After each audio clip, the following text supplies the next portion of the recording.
Hello, welcome to End Gauge Model Railway.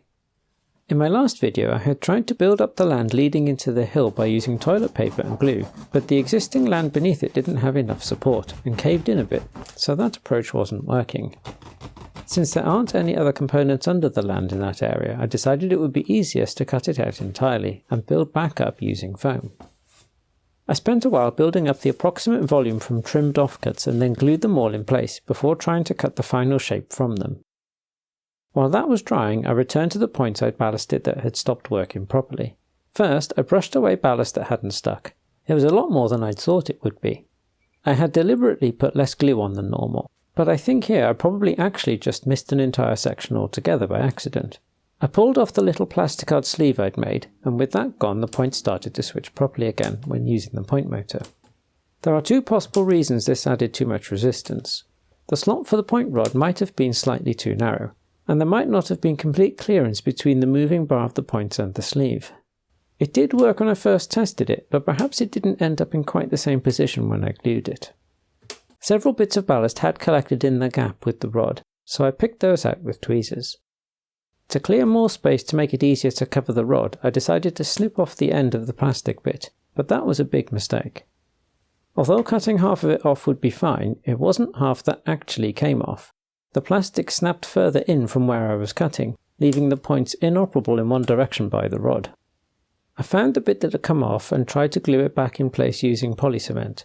At first, too much glue gushed out, so I tried to remove some, but that resulted in the piece coming off and it took quite a lot of fiddling to get it back in place.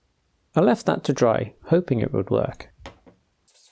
Having set overnight, the new blocks of land were ready for shaping. Some of you might remember I ordered a foam cutter a few weeks ago. It arrived, but its power adapter had a non-UK plug. That wasn't in its picture or description, so I sent it back for a refund and haven't got around to looking for a replacement yet. I kept carving with a knife until the land had a shape I was fairly happy with. There were a few relatively large gaps to fill between sections of foam, and for these I decided to use toilet paper soaked in plaster. I thought it would probably behave fairly similarly to PVA soaked toilet paper to start with, but with the advantage that the plaster would start to harden far more quickly, and so prevent the material from gradually slipping out of place. I followed the instructions on the packaging of the plaster, which was to have a ratio of 2 parts plaster to 1 part water, by weight, and to gently stir together. In terms of the initial placement and shaping, it was a lot like the PVA approach, but a bit easier to shape and spread because the plaster wasn't as viscous or sticky.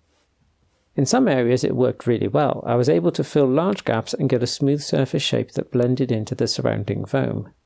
In other areas it didn't smooth out quite so much, and got worse the longer I worked with it. My theory is that it's all about the saturation of the toilet paper. It disintegrates if it's wet enough, but still provides a bulk and binding for the plaster. I may have under-soaked some pieces, and overworking probably resulted in too much plaster being soaked into the foam, taking it away from the toilet paper.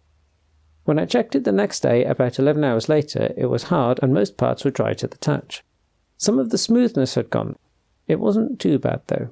So for sections such as the ones I filled in this area, I think toilet roll and plaster are a reasonable alternative to a much more expensive product like sculptor mould, but it's best to get as close to the final shape as possible with just the foam. To fill the final small gaps, I decided to use wall filler. I had hoped to buy some that needed to be mixed with water, so I could just use a small amount, but hadn't been able to get to a shop. Rather than wait, I tried my luck with some ready mixed filler that's been open for at least most of 2 years. I had used it in this part of the middle mound where I wanted to close the gap as much as possible, and the filler was pretty old then too, but it worked. The sections I wanted to fill this time won't be lifted off like the main part of the hill, so it's okay to use a material that dries rigid and could crack if moved.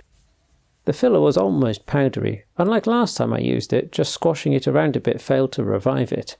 It just crumbled, so I tried adding some water. That did turn it into a paste I could just about work with, but it wasn't really the right consistency. I think, ultimately, this tub of filler is beyond revival. I was able to fill various gaps, but not really able to build up structure. Filler is easy to sand though, unlike plaster, so in some places I left it looking a bit rough. By this time it had been a couple of days since I'd glued the point bar back together, so with some trepidation I tested that. I hadn't really expected it to hold, but it did. That was a relief. I don't know how I would have fixed it otherwise. The next day the filler seemed dry enough, so I sanded it, and the overall result was an improvement. There were still some areas that I thought needed more substantial building up, so I went for another round of plaster and toilet paper, this time making sure to properly saturate all toilet paper. The plaster starts to dry pretty quickly. In the first 10 or so minutes after mixing, it's very wet, but 5 or so minutes after that it makes an ideal consistency with the toilet paper. That lasted for about 5 more minutes before it started to become too dry. In this round of land building, one of the things I was trying to do was fill a relatively large gap between the permanent land and the removable section. I decided it would be best to get the shape with the removable part in situ, and then remove it before the new bits started to dry solid. That was okay in theory, but in practice it ended up stopping the removable section from fitting back in properly when I came back to it a couple of days later. It must have been slightly out of position previously, without me noticing. I spent a while removing bits that seemed to be stopping it from sitting flat. Sanding wouldn't have done much, but between a rasp and a steak knife I was able to beat it into shape relatively easily. By this time I'd been able to buy some new filler, a powder version that needs to be mixed with water, so I could use only as much as needed each time without the rest going bad. It seems to take longer to dry than ready mixed filler, so I wasn't able to sand it all and make more progress as quickly as I'd expected to.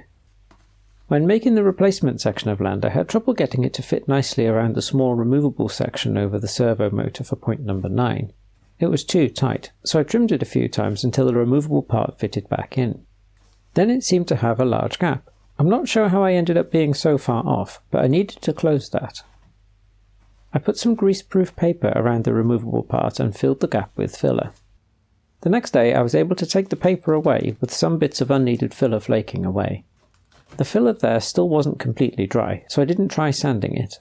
I'm not sure this approach is going to work. The filler isn't strong, so I think even once it's dry, it's just going to break off as soon as I knock it when trying to put the servo lid back in place. So I may end up having to stick some small bits of foam in place.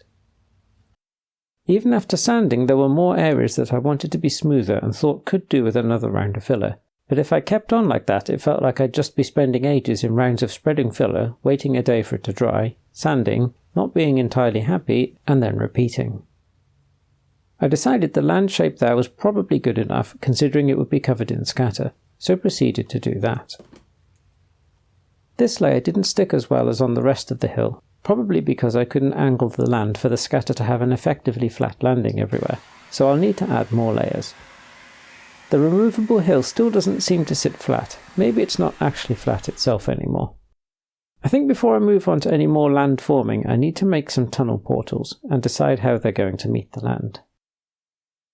That's all for now. Bye bye.